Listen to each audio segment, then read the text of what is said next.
صرف نام کے مسلم ہیں، کام کے مسلم نہیں بچے ہیں۔ اگر کام کے مسلمان ہوتے تو کریم آقا صلی اللہ علیہ وآلہ وسلم کی سیرت طیبہ کے مطابق ہم کوشش کرتے زندگی گزارنے کی، مگر ہم جوان اگر میری ملت کا اٹھتا ہے اور صبح کے وقت وہ ٹی وی پہ دیکھتا ہے کہ ایک فنکار کے بالوں کا ڈیزائن اگر ایسے ہے تو وہ حمام پہ جا کے نائی کو کہتا ہے کہ اس طرح کے میرے بالوں کا سٹائل، ہیئر سٹائل میرا ایسا بنا دو۔ کیا خیال ہے جوان کلمہ تو محمد عربی کا پڑھے اور سٹائل، ہیئر سٹائل اپنا ایک انگریز کے مطابق بنائے تو کیا خیال ہے اس کی محبتوں کا جو تعلق ہے وہ اپنے نبی سے ہے یا انگریز سے ہے؟ اور اگر جوان ٹی وی پہ دیکھتا ہے کہ ایک نان مسلم انگریز اس کی داڑھی فرنچ کٹ ہے، اس کی داڑھی کا ڈیزائن ایسے ہے، تو جوان اس کی فوٹو بنا کے حمام پہ جائے اور نائی کو جا کے کہے کہ جناب اس شکل میں میری داڑھی کا ڈیزائن بنا دے، اور وہ نائی اس کی داڑھی کا ویسا ڈیزائن بنا دے۔ کیا خیال ہے جوانوں؟ کبھی سوچا کہ جس وقت نبی کی سنت کے ساتھ ہم مذاق کر رہے ہوتے ہیں، مذاق اڑا رہے ہوتے ہیں، کبھی ذہن میں یہ بھی آیا کہ ہم اپنے نبی سے وفا کر رہے ہیں کہ نان مسلم کے ساتھ وفا کر رہے ہیں؟ یاد رکھیے بندہ اس کی کٹ کرتا ہے جس سے پیار ہوتا ہے۔ مجھے اگر اپنے استاد سے پیار ہے نا تو میں لباس ویسا پہننے کی کوشش کروں گا جیسے میرے استاد پہنتے ہیں، میں چلنے کی کوشش ایسے کروں گا جیسے میرے استاد چلتے ہیں، میں گفتگو کا انداز ویسا رکھوں گا جیسے میرے استاد کی گفتگو ہے۔ مطلب یہ ہے جس کو پیار ہوتا ہے نا، شکل بھی ویسی بنانے کی کوشش کرتا ہے، عقل بھی ویسی بنانے کی کوشش کرتا ہے، چال چلن بھی اپنا ویسا بنانے کی کوشش کرتا ہے۔ جوانوں اگر پیار اپنے نبی سے ہوتا تو ہم اپنی شکل اپنے نبی جیسی بنانے کی کوشش کرتے۔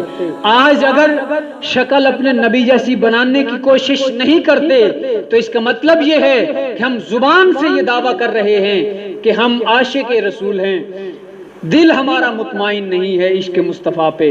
صاحبو آئیے میرے کریم آقا صلی اللہ علیہ وسلم کی سیرت طیبہ کو پڑھیے۔ اور میں گزشتہ چند روز پہلے ایک صاحب کے ساتھ بیٹھا تھا اور میں خوشی کی انتہا نہیں تھی۔ ایک سکول ٹیچر یہ بتا رہے تھے کہ ہم کوشش کر رہے ہیں کہ اپنے سکول کے اندر اپنے بچوں کو پڑھنے کے لیے جو بچے آئیں انہیں اپنے نبی کی سیرت طیبہ پڑھائیں۔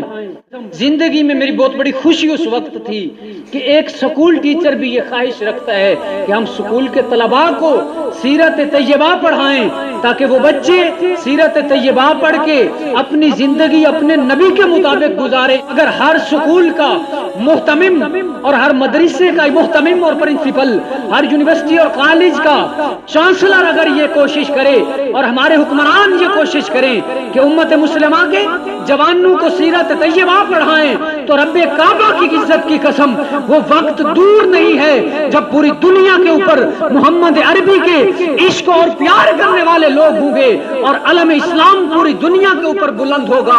اور یہ کب ہوگا؟ جب ہر امتی اپنے نبی سے پیار کرے گا اور اپنے نبی کی سیرت کے مطابق اپنی زندگی بسر کرنے کی کوشش کرے گا۔ آئیے آج سے یہ عزم کرتے ہیں اپنی زندگی اپنے نبی کی زندگی کے مطابق گزارنے کی کوشش کریں گے۔ اپنی شکل، اپنی صورت، اپنی گفتگو، اپنے شب و روز اپنے نبی کی سیرت کے مطابق گزاریں گے۔ کاروبار کریں گے تو اپنے نبی کی سیرت کے مطابق کریں گے، کسی سے گفتگو کریں گے تو اپنے نبی کی سیرت طیبہ کے مطابق کریں گے۔ ہاں آئیے آج سے عزم کریں گے۔ تو جب بندہ کوشش کرتا ہے تو یہ بعید نہیں ہے، یہ کچھ مشکل نہیں ہے کہ بندہ اس کو کر نہ پائے۔ آج میرے یہ جوان یہ تہیہ کر کے اٹھیں، یہ بزرگ تہیہ کر کے اٹھیں کہ ہم نے اسلام کے جو خلاف چیزیں ہیں ان کا ساتھ نہیں دینا۔ جہاں سے شریعت اور اسلام کو فروغ ملتا ہے، جہاں سے اسلام اور شریعت کو تقویت ملتی ہے، ہم وہی کام کریں گے تو یقیناً معاشرہ سنور سکتا ہے۔ اپنے بچوں کو ان دنوں لاک ڈاؤن ہے، سکول بند ہیں، مدارس بند ہیں، بچے اکثر وقت اپنے والدین کے ساتھ گزارتے ہیں، تو آپ احباب کوشش کریں گھروں میں حضور کی سیرت کی، اگر بڑی کتابیں نہیں تو کوئی چھوٹے سے کتابچے لیں اور اپنے بچوں کو کہانی ٹائپ بیٹھ کے، جس طرح پرانے بزرگ کہانیاں سنایا کرتے تھے، آپ گھر میں بچوں کو، بچیوں کو، بیوی کو، بہن بھائیوں کو ساتھ بٹھائیں اور حضور کی سیرت طیبہ کے ابواب پڑھیں. ایک ایک واقعہ بھی اگر روزانہ آپ سنائیں تو یقیناً آپ کے بچے جب اس پہ عمل کریں گے تو عاشقان رسول معاشرے میں جنم دیں گے اور آنے والی نسلیں حضور سے پیار کریں گی.